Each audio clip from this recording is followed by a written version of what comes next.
우리가 사도신경의 신앙 고백의 순서를 보면 성부 하나님을 고백하고 특별히 성자 하나님에 대한 그런 고백이 길게 나오죠.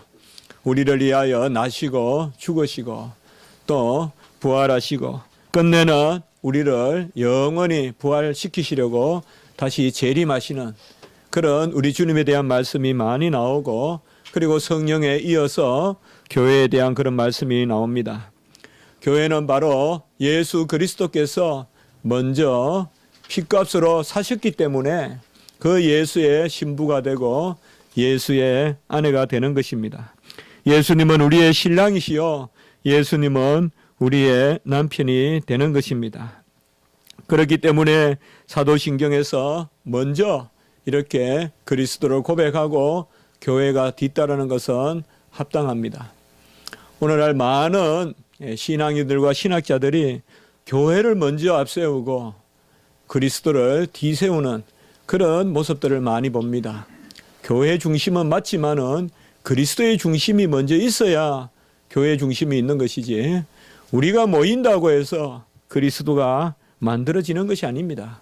그리스도가 계심으로 우리의 모임이 있는 것입니다. 이사야 53장은 우리가 잘 알듯이 의로운 종, 또 도수장에 끌려가는 잠잠한 양과 같은, 그가 찔리면 우리의 허물을 인함이고 상함은 우리의 죄악을 인함이고 그가 징계받으면 우리가 화평을 누리고 채찍에 맞음으로 우리가 나음을 얻었도다. 우리가 잘 알듯이 바로 예수 그리스도의 이 땅에 오심과 고난당하심, 우리를 위하여 세상 죄를 지고 가는 어린 양이 되실 것을 노래하고 있는 것이 바로 53장, 이사야 53장입니다. 하나님은 가장 귀한 구속의 역사는 먼저 예언해 주십니다. 십자가의 예언이 바로 구약 이사야 선지자에 의해서 먼저 우리에게 주어진 것이죠.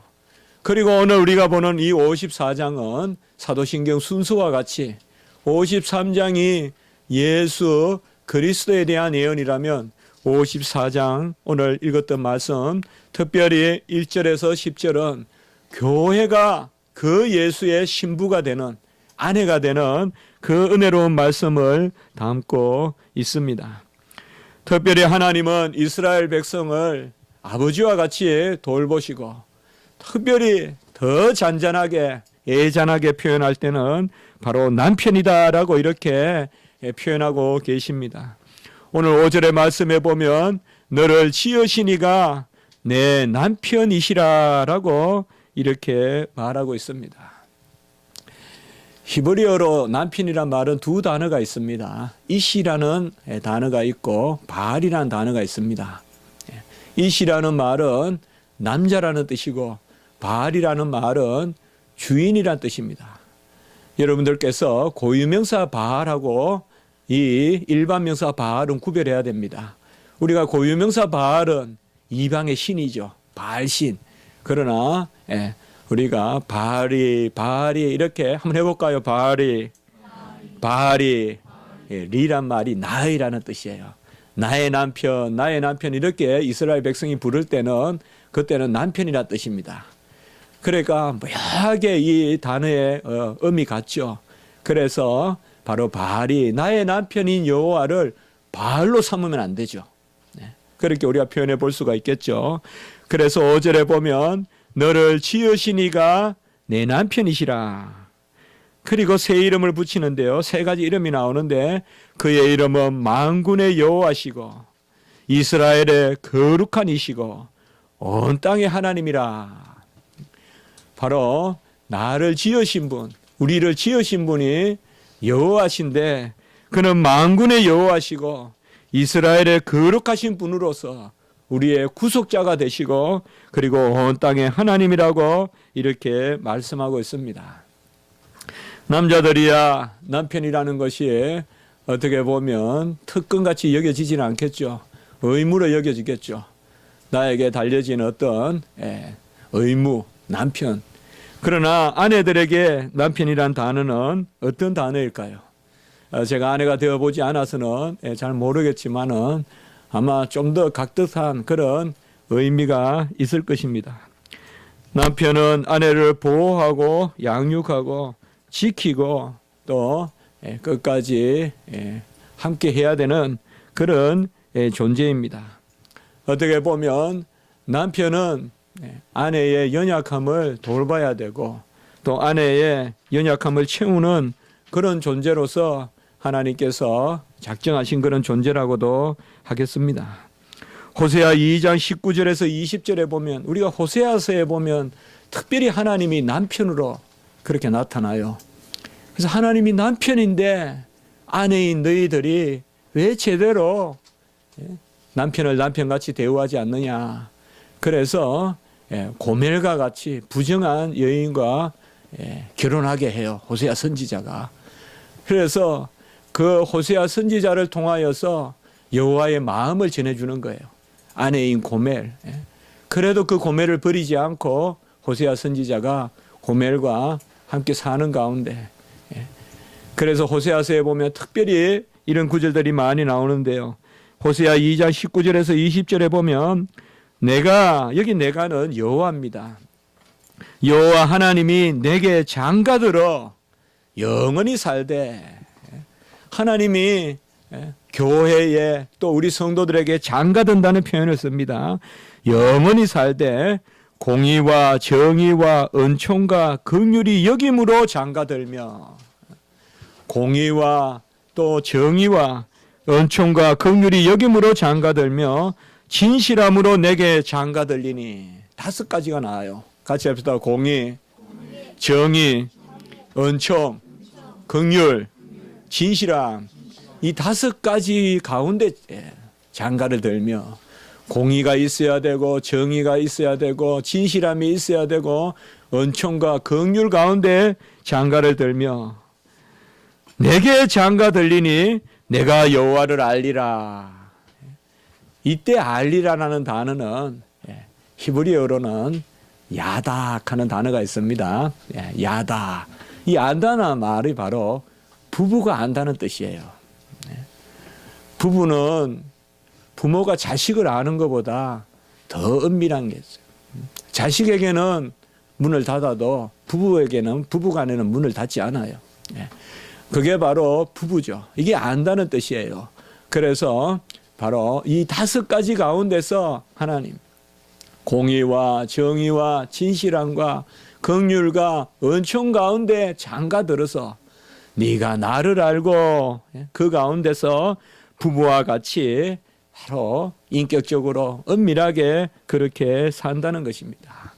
이 5가지를 2가지로 우리가 한번 생각해 본다면 부부간에는 공의가 있고 정의가 있고 진실함이 있어야 된다.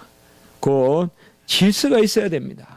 부부간의 질서는 어떻게 보면 모든 물건을 넣어놓는 그런 박스와 같아요. 이 질서가 없으면 다 흩어집니다. 앞바퀴가 튼튼해야 차가 잘 달립니다. 안전하고. 우리가 겨울에 마찬가지입니다. 앞바퀴가 뛰어난 것은 아니에요. 뒷바퀴와 앞바퀴는 동일한 바퀴죠. 그렇지만은 질서가 있는 거예요.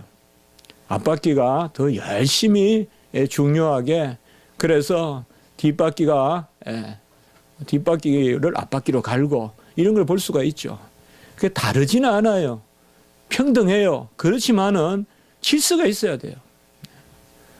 앞바퀴가 허술하고 뒷바퀴가 단단하면 그 차는 위험해요. 그래서 바퀴를 자꾸 갈아주는 거예요. 바로 부부간에도 질서가 있어야 돼요. 공의와 정의와 진실함. 여기에 부부는 특별히 하나님과 우리 교회, 하나님과 성도 간에는 이 공의가 있어야 되고 정의가 있어야 되고 진실함이 있어야 아내가 평강이 있어요. 깨버리면 평강이 없어요, 여러분들. 깨면 평강이 있을 것 같아도 자유는 평강이지만은 방종은 평강이 아니에요. 혼란이에요.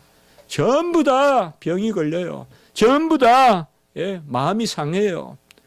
그것은 질서가 없기 때문에 그래요. 어려워도 질서를 지켜야 돼요. 질서는 어떤 재물보다도 중요해요. 질서는 어떤 명예보다도 중요해요. 바로 부부간의 질서는 아주 중요한 것이에요. 이걸 깨면 어떤 명예도 재물도 채우지 못해요. 가정을. 바로 하나님과도 마찬가지예요. 하나님과 그의 자녀들, 교회 사이의 관계는 공의와 정의와 진실함이 있을 때, 그때 하나님은 어떤 배려를 하시느냐? 은총과 긍휼히 여김을 베푸시겠다라고 이렇게 말씀하고 계십니다. 우리는 질서 가운데 있고 우리는 그의 아내 되고, 우리가 남자든 여자든 교회는 하나님을 남편으로 모시고 그 공의와 정의와 그 진실한 가운데 우리가 거할 때 하나님은 은총과 긍휼을 우리에게 풍부히 내려주신다. 지난 주간에 우리가 에스겔서 34장 26절의 말씀에 복된 소낙비다라고 이렇게 이야기했죠. 소낙비가 복되려면 질서가 있어야죠. 소낙비가 난잡하게 내리면 그것은 사람을 해치고 생명을 앗아가고, 그러나 소낙비가 질서 있게 내리면 저수지에 물이 갇힌단 말이에요. 사실상 장마도 필요하거든요. 장마도 있어야 돼요. 그것도 하나님 섭리일 수 있어요. 장마가 있기 때문에 더러운 것과 깨끗한 것이 한번 뒤바뀌고, 장마가 있어서 신진대사가 되기도 하고, 장마가 있어서 물이 차기도 하고, 장마가 필요한 것도 맞아요. 그러나 복된 소낙비죠. 복되다는 것이 뭐예요? 질서 있게 비가 내려야 그 비가 가정에 갇히고 물이 차지. 소낙비는 소낙비인데 무질서하게 내리는 거죠. 은혜를 구하고 다니고 은총을 구하고 다니는데 도무지 말씀도 없고 진리도 없고 하나님도 없고 그저 복이다 복이다 복이다 하면서 다니면 그것은 강타하여 쓰러뜨리는 소낙비와 같고 저수지에 갇히는 소낙비가 아니단 말이죠.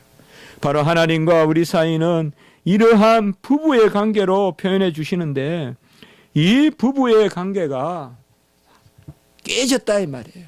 그게 바로 이스라엘 백성이 먼저 남편을 버렸다. 남편이 아내를 버린 것이 아니라 이스라엘 백성이 먼저 남편을 버리고, 호세아 2장 16절의 말씀에 보면, 11절의 말씀에 보면 그가 하나님을 내 남자라고, 그리고 내 바알, 아까 바알이 여기 나오는 말씀이에요. 이스라엘 백성이 하나님을 내 남자요 내 남편이라고 부르지 않았다라고 이렇게 말하고 있습니다. 그래서 선지자들이 가장 강하게 지금 메시지를 던져주는 말씀이 이거예요. 하나님은 남편이신데 너희들이 하나님을 남편이라고 안 부르고 다른 바알들을 섬겼다. 여기는 복수가 나와요. 단수인 그 하나의 남편을 섬기지 않고 다른 바알들을 섬겼다. 복수형으로 바알들을 섬겼다. 호세아 2장 18절에 말씀하고 있어요. 너희들이 언약을 깨뜨리고 다른 바알들을 섬겼기 때문에 바로 하나님이 너희를 이제 미워한다라고 이렇게 말씀하고 있습니다. 예레미야 31장 32절의 말씀도 보면 내가 그들의 남편이 되었어도 그들이 내 언약을 깨뜨렸음이라 라고 이렇게 말하고 있습니다. 하나님은 절대 먼저 버리지 않습니다. 하나님은 절대 먼저 우리로부터 숨지 않습니다. 우리가 먼저 하나님을 피하고 아담과 하와가 죄를 짓고 나무 뒤로 피하듯이, 먼저 하나님을 피하듯이 우리가 먼저 피하는 것입니다. 이 부부관계를 구약 성경에서는 특별히 언약으로 이렇게 표현하고 있습니다. 아까 말씀같이 정의와 공의와 진실함과 긍휼과 은총 가운데 내가 너와 장가 들었다. 그 가운데 언약을 맺었다는 뜻이에요. 그런데 아내가 남편이라 부르지 않고 내 남자라고 부르지 않으니까 이제 호세아서에 보면 바로 로루함마 로암미, 이 두 단어가 나오죠. 세 아들의 이스라엘 로루아마 로암미, 아들을 낳아서 새 이름을 정하라고 하는데 이 이름 가운데 둘째 이름이 뭐예요? 로루하마. 이 말은 이제 긍휼을 내가 베풀지 않겠다는 거예요. 그리고 로암미는 더 이상 나의 백성이 아니라는 뜻이에요. 그 그대로 언어가 그 뜻이에요. 바로 너희들이 나를 먼저 떠나니까, 남편이 떠나는 것이 아니라, 하나님이 떠나는 것이 아니라, 하나님이 숨는 것이 아니라, 호세아가 숨는 것이 아니라, 고멜이 음란해서 바알이 내 남편을 부르지 않고 바알임, 바알임은 복수형이에요. 바알, 이방 신들을 쫓아다닌단 말이에요. 유일하신 단수, 유일하신 하나님을 내 남편으로 여기지 않고 바람난 그런 간부와 같이, 바람난 음란한 여인과 같이 여러 남자들을 쫓아다니니까 바로 하나님이 은총을 베풀지 않는데 7절과 8절에 보면 그것도 잠시다 이 말이에요.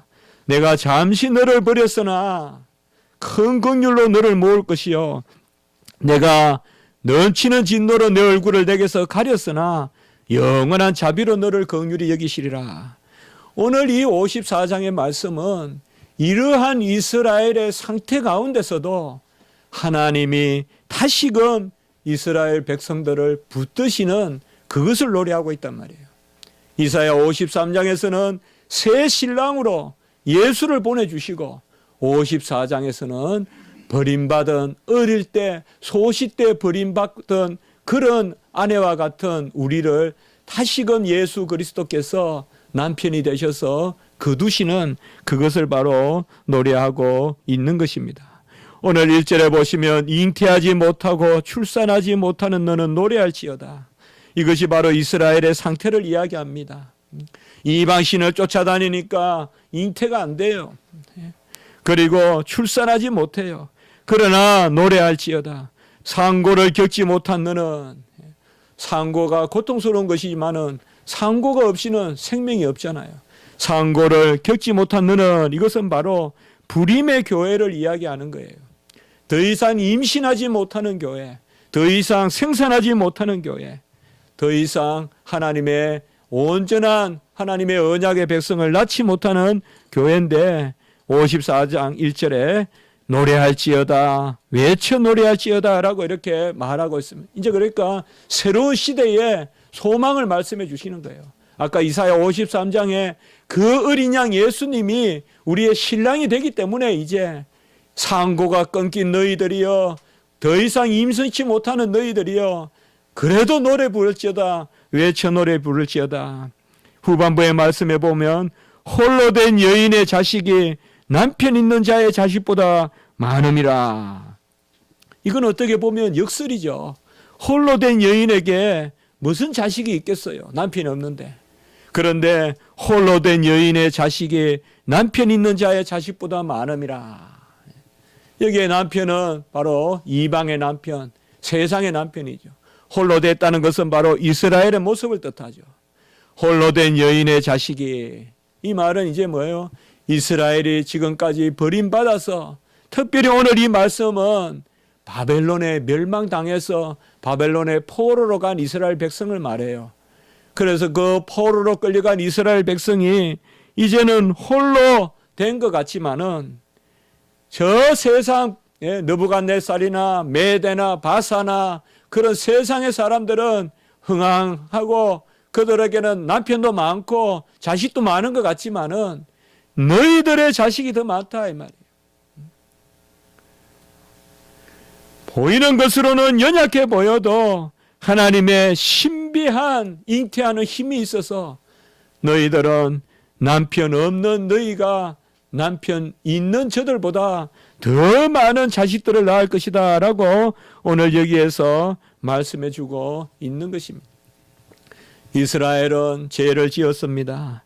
마치 사마리아 여인과 같이 남편이 다섯이고 지금 남자가 있으나 그 남자는 남편이 아니라 라고 하듯이 남자는 많으나 남편이 없는 진정한 남편인 하나님을 잃어버린 그런 이스라엘의 모습이었습니다. 사라와 같이 단산하여 산이 끊긴 더 이상 산을 출산할 수 없는 그런 모습이었습니다. 그러나 바로 하나님은 이러할 때에 더욱 은혜를 베푸신 것입니다. 남편이 그 가정을 놓지 아니하시는 것입니다. 우리는 어떤 일이 있더라도 결혼한 사람들은 가정 단위로 생각해야 돼요.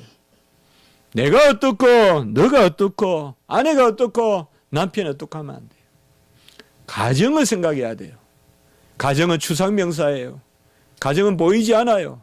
그러나 하나님은 가정을 주셨어요. 가정을 붙들어야 돼요. 나를 살리려 하지 말고 나를 세우려 하지 말고 우리에게 주신 가정을 세우려고 해야 돼요. 그 가정을 향하여서 하나님은 신비한 비밀을 행하시는데 그것이 오늘 바로 이 말씀입니다. 마치 남편이 없는 듯하는 이러한 상태 가운데 있는 이스라엘에게도 하나님이 많은 열매를 주시고 자식을 주시겠다라고 이렇게 말씀하고 있습니다. 이러한 예언의 말씀은 예레미야 예가에도 나옵니다. 예레미야 선지서는 바로 이스라엘의 멸망할 것을 바로 목전에 두고 기록한 말씀이잖아요.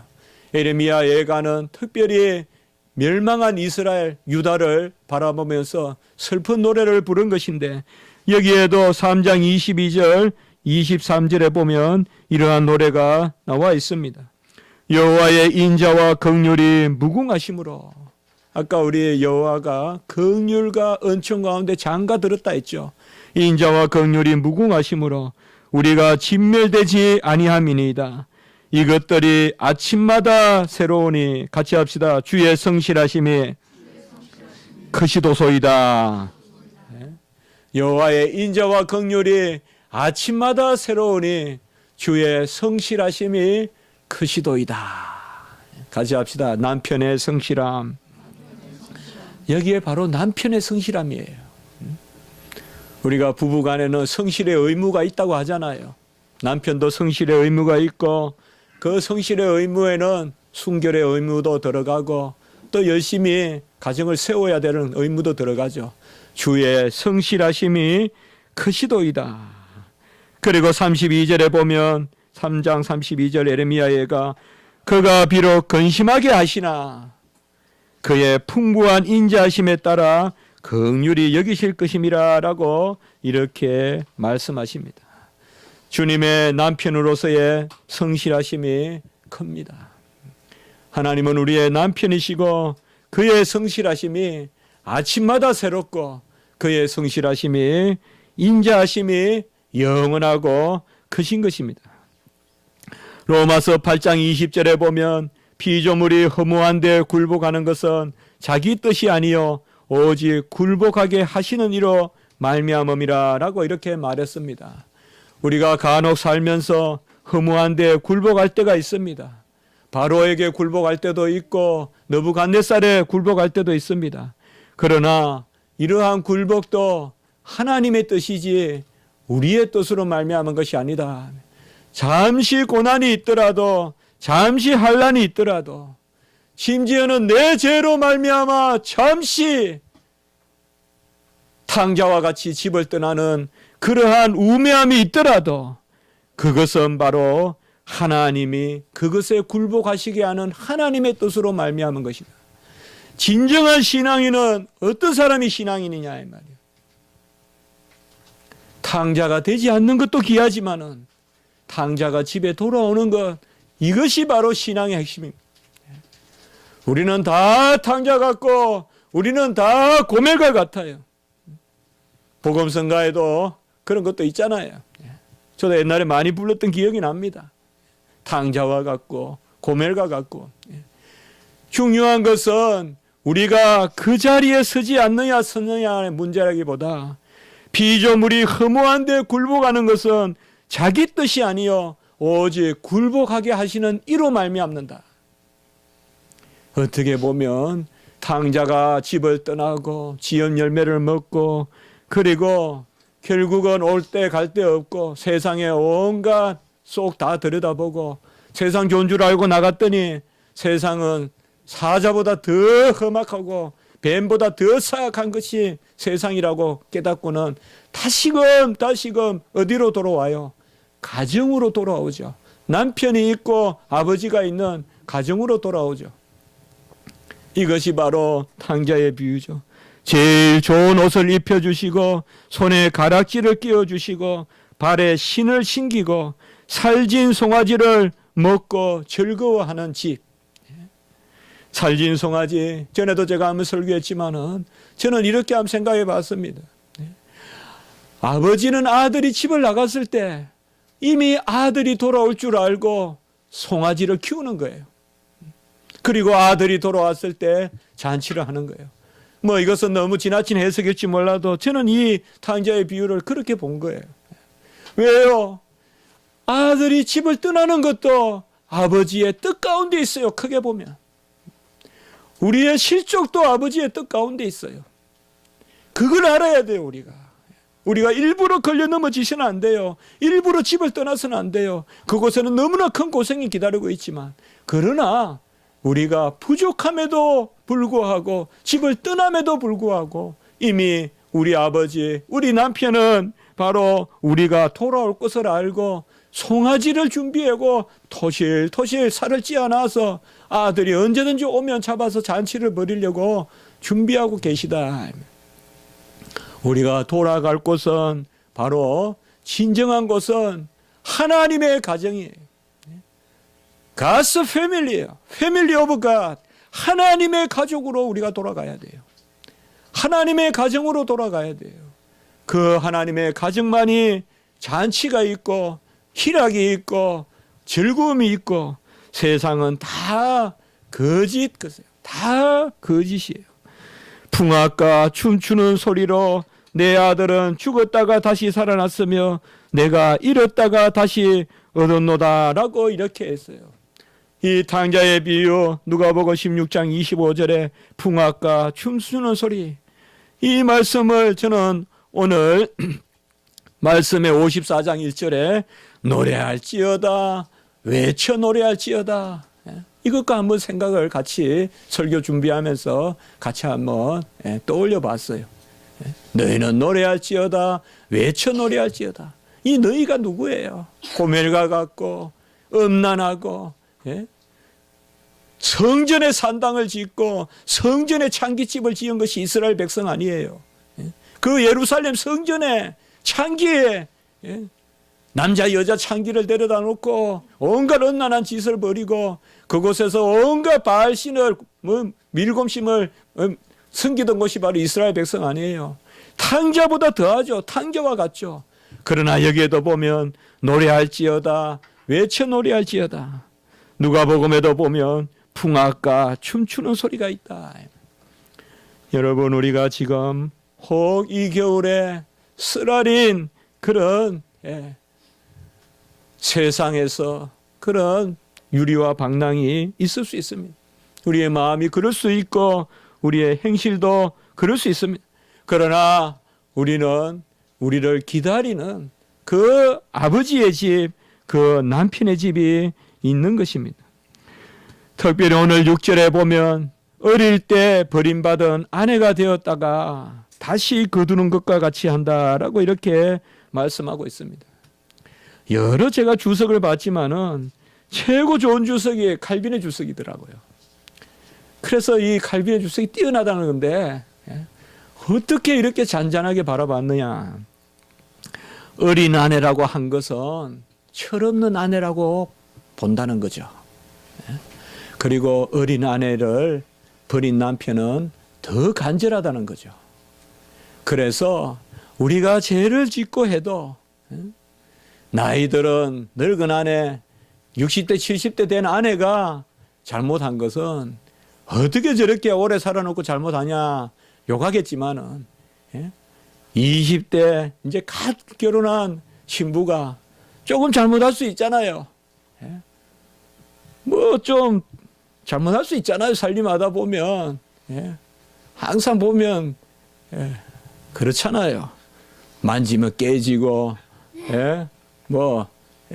남편도 마찬가지거든요. 신랑 남편 보면 연장을 들면 붙이는 게 아니라 오히려 떼어놓고 뭐 이렇게 만지면 그냥 뭐 간을 연결시키는 게 아니고 간이 터지고 뭐 그렇잖아요. 신랑 신부가 매일 사는 게. 여기 보면 어릴 때 옛날 성경에 보면 소시적이라고 나오는데 같은 말이죠. 소시적 아내와 같이 다시금 어린 아내를 맞아주듯이 맞아주는데 이제는 누구를 보내시느냐. 오늘 말씀은 우리가 이걸 생각해야 되겠죠. 그것은 바로 예수 그리스도를, 이사야 53장에 예수 그리스도를 새 신랑으로 보내주셔서 새 언약을 맺게 해주신다 이 말이에요. 본래 이스라엘의 언약이라는 개념이 부부가 되는 것이다. 그래서 새 언약을 맺게 해주신다. 이것은 특별히 예레미야 31장 31절에서 33절에 보면 잘 기록되어 있어요. 이스라엘 집과 유다 집에 새